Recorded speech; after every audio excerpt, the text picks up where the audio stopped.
नमस्कार, आप देख रहे हैं अब तक टीवी न्यूज चैनल। मैं हूं आपके साथ खुशबू।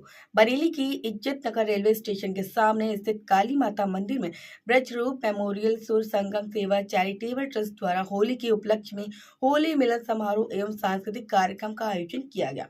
कार्यक्रम का आयोजन ट्रस्ट के अध्यक्ष उमेश चंद्र गुप्ता के नेतृत्व में किया गया है, जिसमें बड़ी संख्या में लोग शामिल हुए हैं। इस अवसर पर राष्ट्रीय मानव सेवा संस्थान की राष्ट्रीय अध्यक्ष बिंदु ईश्वर सिंघानिया विशिष्ट अतिथि के रूप में पहुंची। उनके साथ संस्थान के राष्ट्रीय महामंत्री नरेंद्र पाल और राष्ट्रीय वरिष्ठ उपाध्यक्ष पवन निहलानी भी मौजूद रहे। कार्यक्रम स्थल पर पहुंचने पर सभी अतिथियों का ट्रस्ट के पदाधिकारियों द्वारा भव्य स्वागत किया गया। कार्यक्रम के दौरान नन्हे मुन्ने बच्चों ने सुर संगीत के साथ ब्रज की पारंपरिक होली के गीत प्रस्तुत के साथ ही राधा कृष्ण की आकर्षक झांकियां ने उपस्थित लोगों का मन मोह लिया। बच्चों की प्रस्तुति को देखकर दर्शकों ने तालियों के साथ उनका उत्साहवर्धन किया। इसी मौके पर राष्ट्रीय अध्यक्ष बिंदु ईश्वर सिंघानिया ने कार्यक्रम की सराहना करते हुए कहा कि इस तरह के सांस्कृतिक कार्यक्रम बच्चों में भारतीय संस्कृति और परंपराओं के प्रति प्रेम जगाते हैं। उन्होंने ट्रस्ट के पदाधिकारियों का आभार व्यक्त किया और बाल कलाकारों का सम्मान कर उनका उत्साहवर्धन भी किया। आगे कार्यक्रम में राष्ट्रीय मानव सेवा संस्थान की राष्ट्रीय अध्यक्ष बिंदु ईश्वर सिंघानिया, राष्ट्रीय महामंत्री नरेंद्र पाल, राष्ट्रीय वरिष्ठ उपाध्यक्ष पवन निहलानी के साथ ब्रज रूप मेमोरियल सुर संगम सेवा चैरिटेबल ट्रस्ट के अध्यक्ष उमेश चंद्र गुप्ता, संयोजिका रंजनी गुप्ता, कोषाध्यक्ष राजीव शंकरदार, महामंत्री कृष्णपाल गंगवार, संरक्षक सुरेश बाबू मिश्रा, विपिन वाष्णव, विनोद कुमार, नरेंद्र पाल सिंह सहित कई गणमान्य लोग, बाल कलाकार मौजूद रहे। आगे क्या कुछ पता है वो भी आपको सुनाते। ऐसा कुछ नहीं है मुझ में, बस जैसे आप लोग हैं वैसे मैं भी हूँ। और बस इतना है कि हम किसी न किसी को मानते हैं, तो मैं भी बाबा केदारनाथ को मानती हूँ। वो जो मुझसे करवा रहे हैं मैं वही कर रही हूँ। बाकी मेरी इतनी कहाँ मजाक में कुछ कर पाऊँ। तो सम्मानित मंच पर आसीन हमारे पूजनीय सुरेश बाबू शर्मा जी, ये संस्था बहुत ही अच्छा काम कर रही है, क्योंकि अभी हमने कुछ टाइम पहले देखा जगह जगह हिंदू सम्मेलन हो रहे हैं। अगर ऐसे छोटे छोटे नन्हे मुन्ने बच्चों को हम अभी से अपने सनातन धर्म के बारे में, अपनी ये जो संस्कृति है इसके बारे में और जो हमारा इतिहास है उसके बारे में बताएंगे, तो शायद भविष्य में हमें इस तरह के कोई सम्मेलन करने की जरूरत नहीं पड़ेगी। क्योंकि जब बच्चे हमारा अपना इतिहास जानेंगे, हमारी संस्कृति जानेंगे, तो उनको ना तो कोई बरगला सकता है और ना ही कोई उनको गुमराह कर सकता है।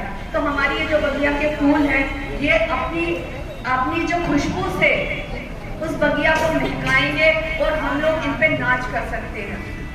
तो ज़्यादा कुछ नहीं, राम जी के नगरी अयोध्या से बिलोंग करती हूँ, तो वहीं चलते हैं। क्या नाम है आपका? मेरा नाम बिंदु ईश्वर सिंघानिया है। आज यहाँ कार्यक्रम में जो उनके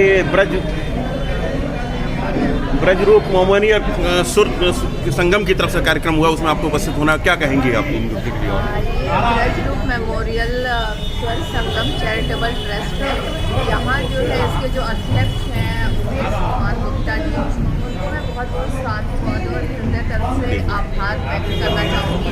उन्होंने मुझे इस कार्यक्रम में विशिष्ट अतिथि के रूप में बुलाया और इतना मान सम्मान दिया, और इन छोटे छोटे बच्चों की प्रस्तुतियाँ देख के मन बिल्कुल प्रफुल्लित हो गया। क्योंकि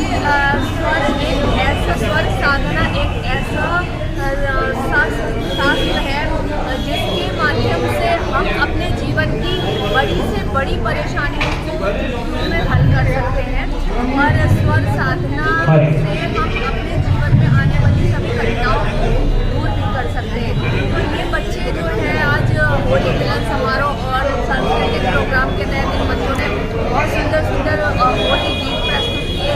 राधा कृष्ण प्रतिरूप में इन्होंने डांस करा, होली करके और इन्होंने अपने सनातन धर्म को जाना कि सनातन धर्म क्या है।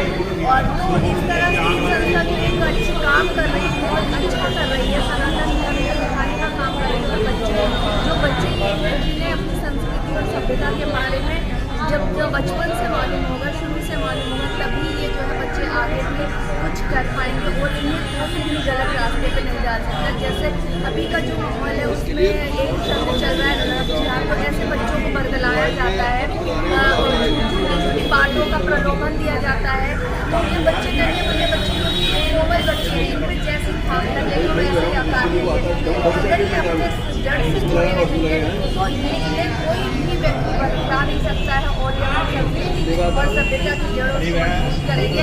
तो मैं ये संस्था को एक बार पुनः धन्यवाद व्यक्त करती हूँ, प्रेषित करती हूँ और इन बच्चों को बहुत बहुत शुभाशीष देती हूँ कि ये भविष्य में इसी तरह अपने धर्म अपने